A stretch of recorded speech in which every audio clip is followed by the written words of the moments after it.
Gimana caranya kita kalau punya keinginan, punya himmah, punya goals dalam hidup kita, gak serumit istri Imran, hal-hal sepele aja Allah kabulkan, Allah restui, Allah wujudkan, bahkan dengan keajaiban dan surprise, kejutan-kejutan. Caranya 3. 1. Intasdukillah yasdukka. Kalau kita jujur kepada Allah, Allah pasti akan tolong. Apa maksudnya jujur pada Allah? Kita kalau ada kepengen sesuatu, libatin Allah dong dalam kepengen kita, dalam niat kita tuh. Maksud libatin Allah harus ada karena Allahnya. Pengen nikah kenapa? Saya pengen masuk surganya gak sendiri. Pengen nikah kenapa? Saya pengen tahajudnya tuh ada yang bangunin. Walaupun akhirnya dia tidur lagi, gak apa-apa, yang penting gak bangun. Pengen kuliah ngambil jurusan A, B, C, gak apa-apa, gak harus semuanya jurusan agama kan. Ada ilmu syariat, ada ilmu sains, dan dua-duanya itu bisa jadi ilmu dunia, bisa jadi ilmu akhirat. Karena ilmu akhirat itu bukan ilmu agama, ilmu dunia itu ilmu sains, bukan. Ilmu dunia akhirat itu tergantung niatnya buat apa. Orang belajar sains kalau niatnya untuk suatu kebaikan itu ilmu akhirat loh. Makanya libatkan Allah dalam niat kita. Saya belajar desain karena saya pengen bantu dakwah lewat desain. Saya belajar fotografi karena saya pengen bantu dakwah lewat visual. Saya belajar A, B, C sampai Z karena saya pengen. Artinya libatkan Allah dalam proyek kita. Intasdukillah, kalau kita jujur dalam hal itu, yasdukka, Allah pasti bantu banget. Makanya kenapa Allah ngasih keajaiban kepada istri Imran? Karena niatnya juga apa? Pengen berkhidmat ke rumah Allah. Tapi kalau pengen bangga-banggaan doang, mungkin gak akan diwujudkan sama Allah. 1 tipnya, kalau kita pengen life goals kita tuh jadi banget, maka coba libatin Allah dalam niat kita. Dan tapi kan gak bisa bohong ya sama Allah ya. Karena kalau kita bohong sama Allah gimana? Yukhadi'una Allah walladzina amanu wa ma yakhda'una illa anfusahum wa ma yash'urun. Allah tahu banget lah. Kita mau bohong, mau jujur tahu banget. Wa asirru qawlakum aw jaharu bih innahu alimun bidzatis sudur. Jadi sama Allah tuh gak ada gunanya kita bohong. Sama manusia dosa tapi kadang untung. Secara dunia ya, dosa berbohong tapi kadang-kadang nguntungin dunia kita. Tapi sama Allah gak bisa karena dia gak akan ketipu sama kita. Alimun bidzatis sudur, sangat tahu segala yang tersembunyi dalam hati kita. Jadi kalau kita jujur kepada Allah dalam satu goals, dalam satu kepengennya kita, harapan kita, himmah kita, karena kita pengen ada urusannya dengan Allah, pengen dapat ridha Allah, pengen apa dengan Allah, maka Allah pasti akan bantu. Teman-teman yang dirahmati Allah,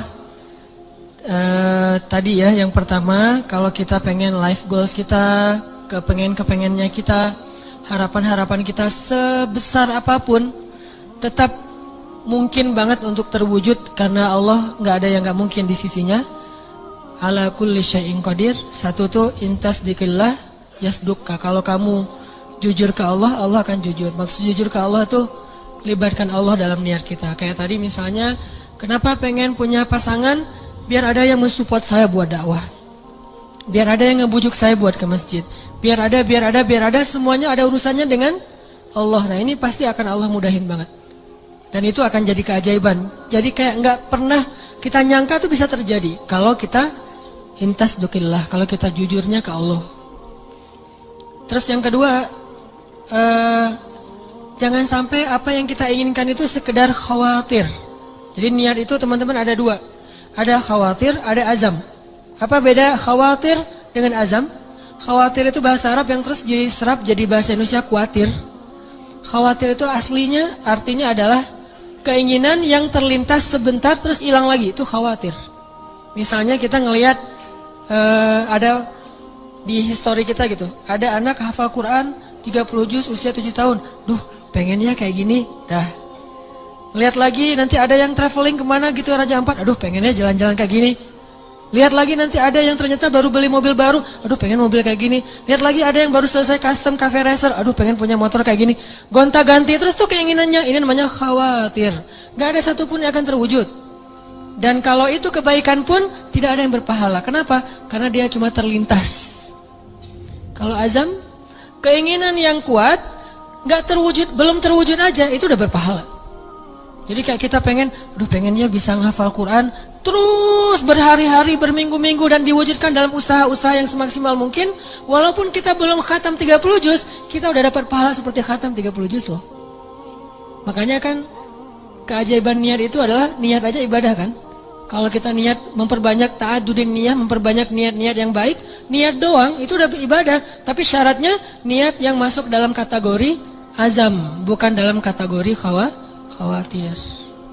Benar-benar pengen gitu. Aduh, pengen banget bisa umroh. Ketika ngelihat ada teman kita yang posting lagi di Masjidil Haram, di Masjid Nabawi, aduh pengen banget setiap hari ngelihat kayak gambar tentang Mekah, Madinah, terus ngelihat orang-orang yang travel, terus kemudian daftar dan berangkat nganterin orang yang selamatan pengen umroh. Karena kita pengen, dan kepengen kayak gini nih kalau kuat di hati kita, namanya azam. Belum terwujud aja udah seperti melakukannya, dan insya Allah akan Allah wujudkan, karena itu janji Allah. Khawatir. Dan yang ketiga apa teman-teman? Yang ketiga itu saya lupa istilah Arabnya, dulu saya sering membahas cemburu. Cemburu kepada apa? Cemburu kepada orang yang kita jadikan kayak inspirasinya. Contoh Zakaria. Kenapa Zakaria bisa punya Yahya yang luar biasa? Karena cemburu kepada Maryam. Kenapa Imran dan istrinya bisa punya anak dan cucu yang luar biasa? Karena cemburu kepada Zakaria. Gitu. Jadi kita kalau pengen ada satu keinginan-keinginan yang pengen diwujudkan, karena cemburu berat dalam kebaikan ya. Dalam kebaikan, misalnya ngelihat teman kita bisa sedekah, bangun ini, bangun itu, segala macam, bantu anak yatim. Terus kita jadi cemburu. Ya Allah, pengen banget bisa sukses secara bisnis, finansial. Karena tuh saya pengen kayak gitu tuh, sedekah. Oh, maka kalau kita jujur cemburunya, jujur ke Allahnya, Allah wujudkan. Harus ada seseorang, sosok, tokoh yang kita cemburuin berat, maka Allah akan wujudkan kita nggak jauh dari itu. Sama kayak dulu ibu saya tuh, kan saya pernah cerita pas lagi ngandung saya, berapa bulan dalam kandungan, di Aceh itu ada musabaqah tingkat nasional ke-17 kalau nggak salah, ke-8 kalau nggak salah, di Aceh, di Banda Aceh. Ibu saya ngadirin acara penutupan musabaqah, dan qadarullahnya ada satu anak Aceh, Qori, tingkat anak-anak itu juara 1 pas pengumuman.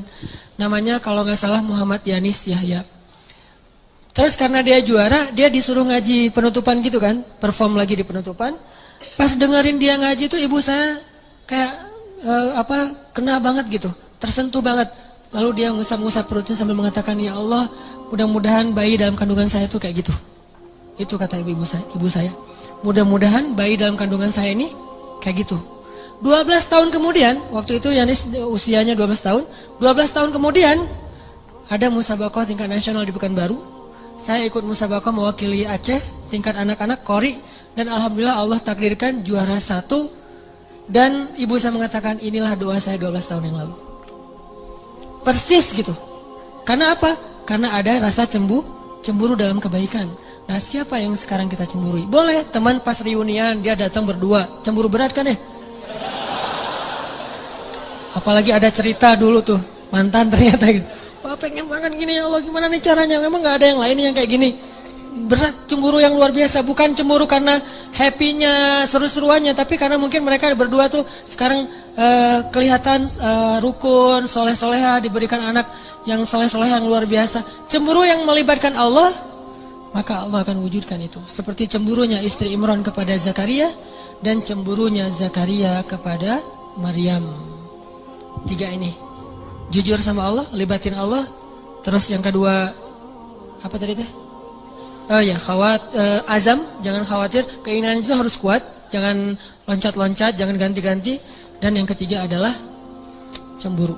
Sama kayak orang yang pengen banget ketemu dengan ulama siapa gitu kan ya, karena azamnya kuat, diikhtiarkan dengan istighfar, dengan apa, akhirnya ketemu. Ini mudah-mudahan ini bermanfaat. Barakallahu li wa lakum. Mari kita tutup dengan sama-sama berdoa kepada Allah. Mudah-mudahan Allah wujudkan semua harapan-harapan